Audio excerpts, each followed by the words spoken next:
Welcome. I'm Doug Morgan, and you're listening to Uncommon Sense, where we hunt for the truth in the topics you're not supposed to talk about, Christianity and politics.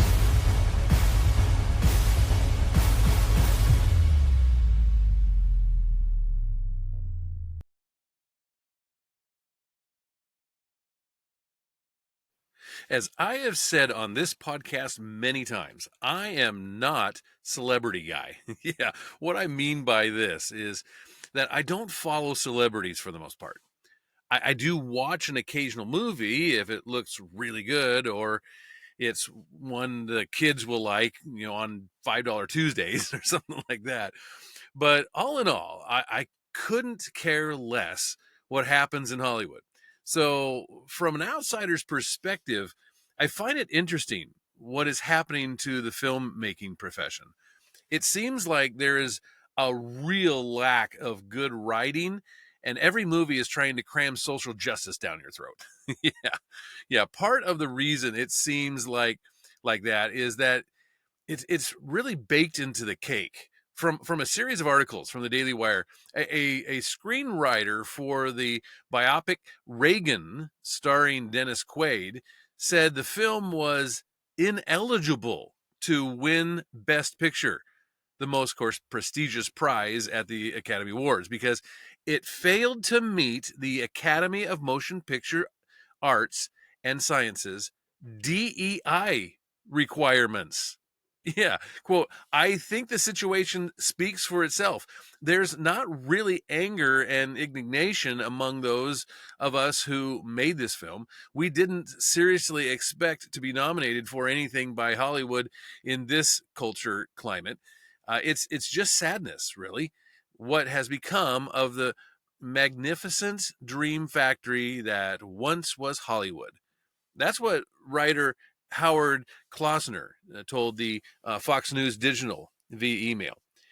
Quote, once upon a time, it spoke to the hearts and dreams of pretty much everybody, and the leaders and luminaries of the 20th century industry intuitively seemed to get in the middle of the country as well as the cultural elite, he continued. We were among 116 films. I'm going to repeat this again.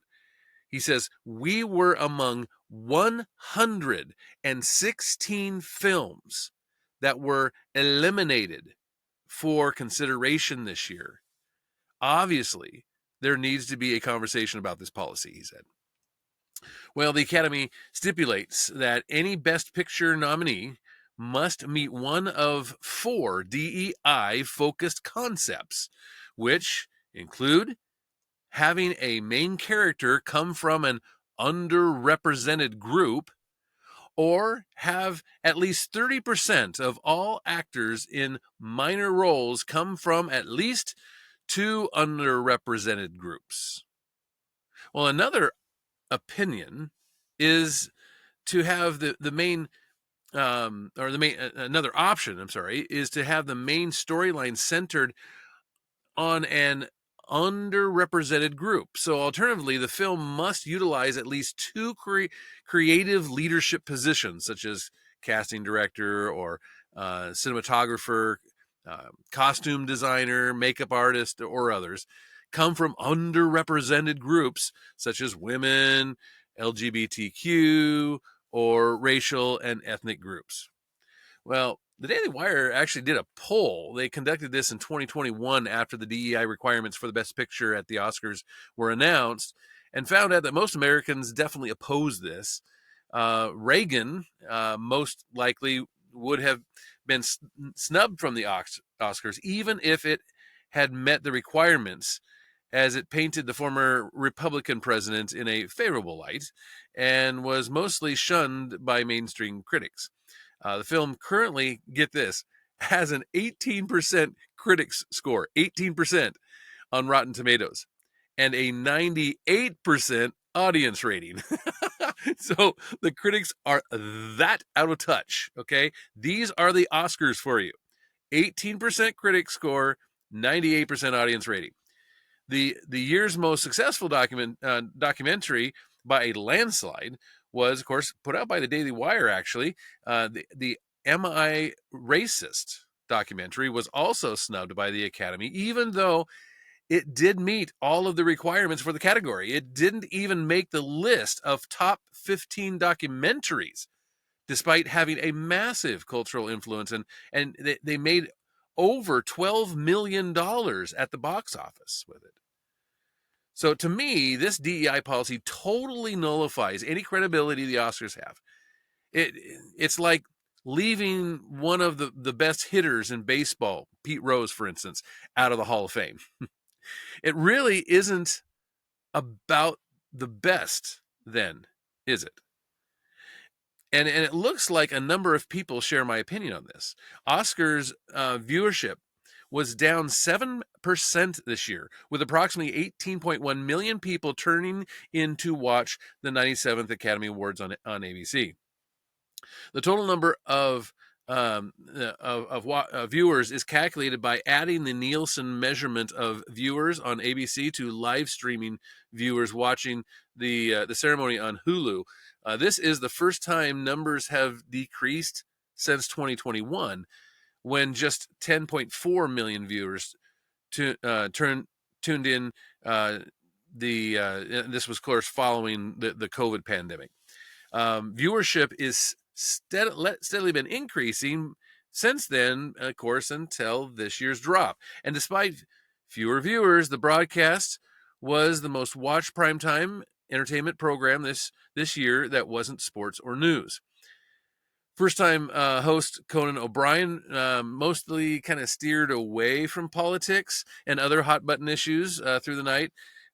Quote, "I think as host, I cannot ignore the moments we're in right now, but also it's threading the needle," he said about his gig.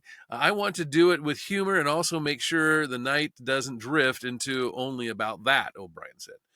The comedian took a jab at Carla Sofia Gascon, a trans-identifying actor who was up for Best Actress, over old social media posts, and joked about the Drake and Kendrick Lamar's feud. He also added a joke about the Catholic Church while referencing the film Conclave.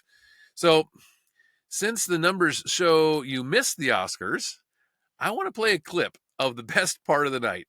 This is Kieran Culkin, the 42-year-old actor who won on Sunday night for Jesse Ellenberger's movie A Real Pain. Here, listen to this.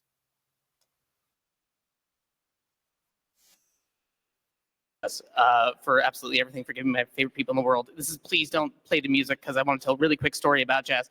About a year ago, I was on a stage like this, and I very stupidly publicly said that I want a third kid from her, because she said if I won the award, she would give me the kid. It turns out she said that because she didn't think I was going to win. But and people came up to her and were like, really annoying her. I think it got to her. But anyway, after the show, we're walking through a parking lot. She's holding Emmy. We're trying to find our car. Emily, you were there, so you're a witness. And she goes, "Oh, God, I did say that. I guess I owe you a third kid." And I turned to her and I said, "Really, I want 4. And she turned to me. I swear to God, this happened. It was just over a year ago. She said, "I will give you 4 when you win an Oscar." I held my hand out. She shook it, and I have not brought it up once until just now. You remember that, honey? You do? Okay. Then I just have this to say to you, Jazz. Love of my life, ye of little faith. No pressure. I love you. I'm really sorry I did this again. And let's get cracking on those kids. What do you say? now that's kind of funny, isn't it? But not everything was funny at the Oscars. Film director Sean Baker, who won a record 4 Oscars on Sunday night for the movie Anora, told reporters afterward that he wants sex work decriminalized. Now, spoiler alert, Anora is about a prostitute who marries the young son of a Russian oligarch, and the boy's parents object to the marriage, of course, and they ultimately split up. So, I mean, basically, that's the movie. I just told you the whole movie. Quote, so I've been pretty outspoken about my stance on sex work, Baker told reporters. It's our oldest profession. Well, not really, but anyway. Yet it has an incredible unfair stigma applied to it. And what I've been trying to do with my films is sort of chip away at that very unfair stigma. Personally, I think it should be decriminalized. And I guess through my work, through hopefully humanitizing my characters that are usually seen as perhaps caricatures in most films and television, it will help do that. Well, last May, Baker spoke at the Cannes Festival, Film Festival, where he was asked about the fact that his last 5 films had featured sex workers, and he replied that after he made the film Starlet in 2012, he was introduced to the adult film world. He says, I became friends with sex workers and realized there were a million stories from that world. And if there is one intention with all of these films, I would say it's by telling human stories, by telling stories that are hopefully universal. It's helping remove the stigma that's been applied to this livelihood, that's always been applied to this livelihood. Best Actress winner Mickey Madison, who starred in Nora, echoed in her acceptance speech, quote, I also just want to, again, recognize and honor the sex worker community. I will continue to support and be an ally. Of course, prostitution is illegal in the United States, well, except Nevada. But so, like I say, 4 Oscars go to Nora. But one of the worst parts of the evening was this: the Oscar winner for Best Documentary Feature Film. The film is called No Other Land, and it's based on of course, a bunch of lies, according to the Israeli group that documents illegal Arab construction in Judea and Samaria, also known as, of course, the West Bank. No Other Land is a documentary co-directed by left-wing Israelis and Arab activists. It won the Oscar on Sunday night, and its Palestinian co-director Basil Adra took to the stage for his acceptance speech to accuse Israel of ethnic cleansing. Yeah, quote, no other land reflects the harsh reality that we have been enduring for decades and still resist as we call on the world to take serious actions to stop the injustice and to stop the ethnic cleansing of the Palestinian people, he said. Well, his Israeli co-director, left-wing journalist Yuval Abraham, chimed in, claiming that he is free as an Israeli, while Adra is, quote, under military law that destroys his life and he cannot control. Yeah, sure. He just got an Oscar. Anyway, life destroyed. But according to the Israeli NGO, Regavium, I guess is how you pronounce that. It's a non-government organization, Regavium. The documentary relies on um, a, a bunch of misrepresentations, kind of a concoction of misrepresentations and outright fabrications. This is a quote here. This is a propaganda film that serves the false Palestinian narrative and seeks to undermine the legitimacy of the state of Israel in the international arena in order to cause boycotts and sanctions of IDF fighters. This is by Mir Deutsch, the Director General of Requiem, and he said this in a statement.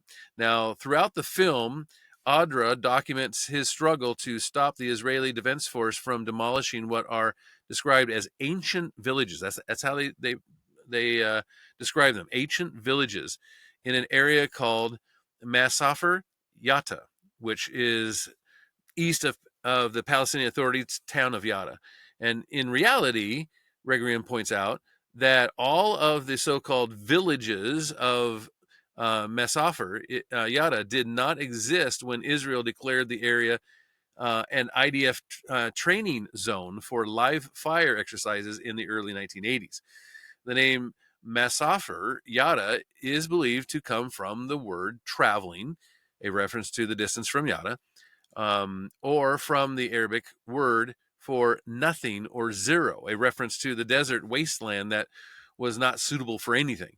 Aerial photographs actually dating back as far back as like 1945, some of which the Arabs actually submitted themselves to the Israeli Supreme Court, show no signs of a resident's presence before the 1980s.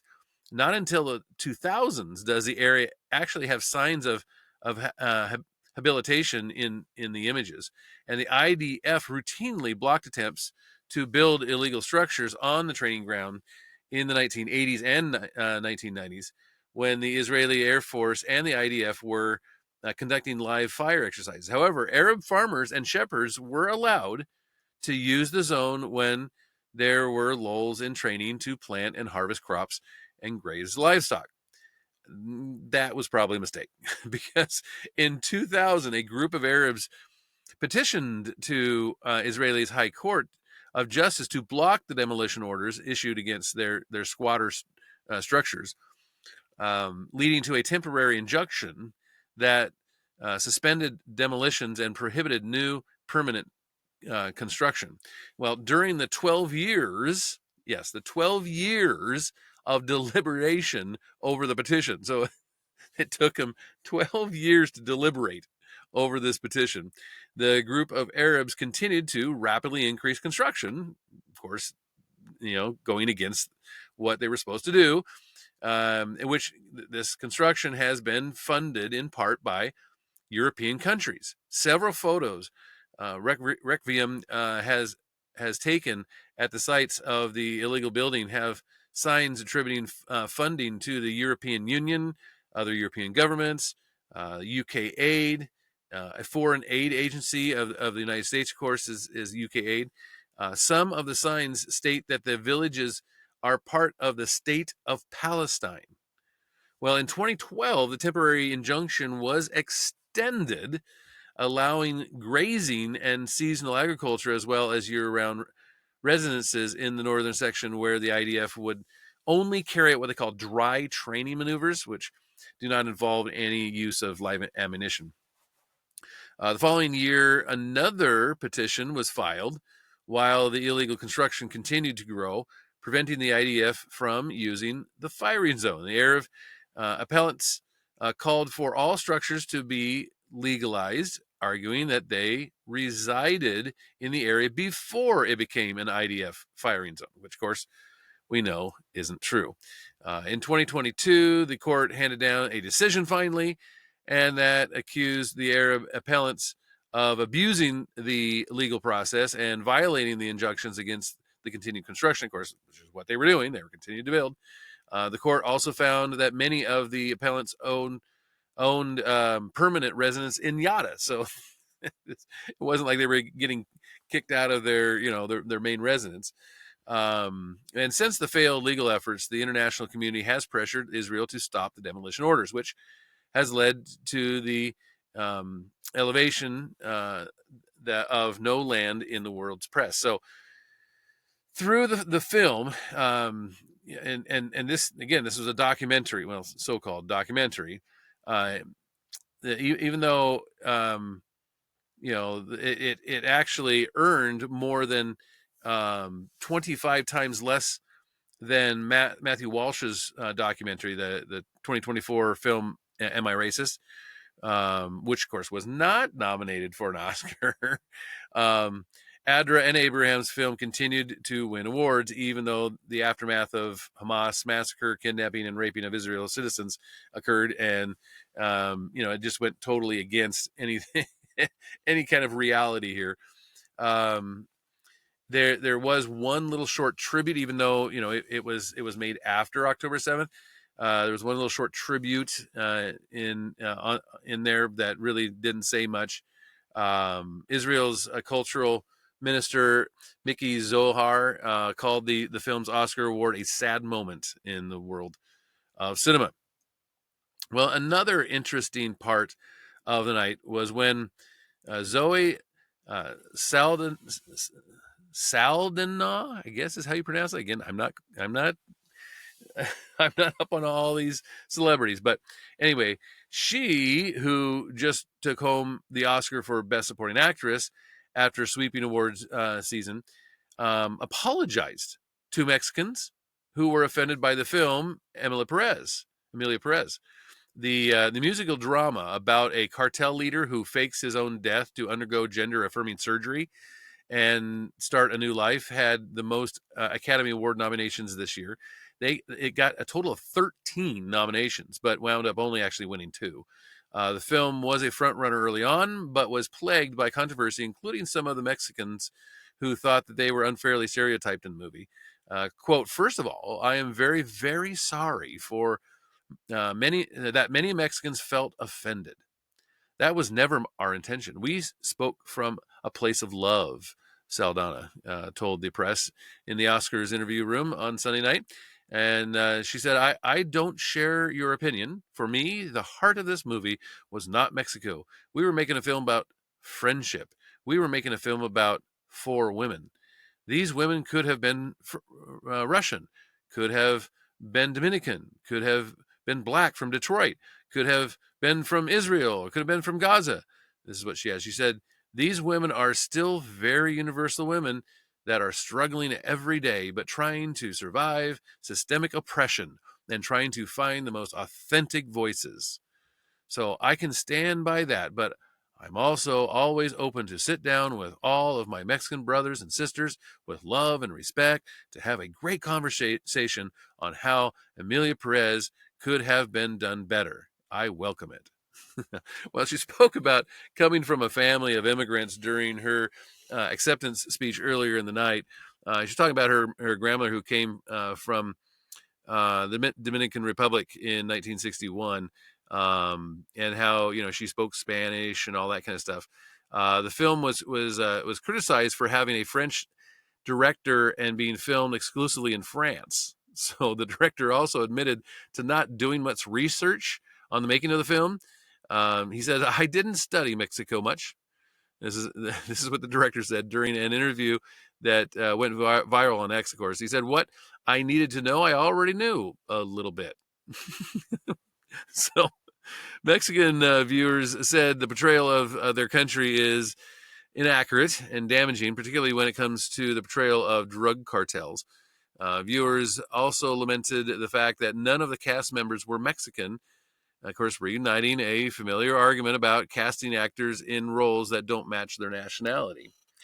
Emilia Perez, in a case study in how to combine every cliche, ignorance, and lack of respect toward one of the most serious humanitarian crises of our time, poorly acted with a weak script and a disastrously excluded musical. This is what one person wrote.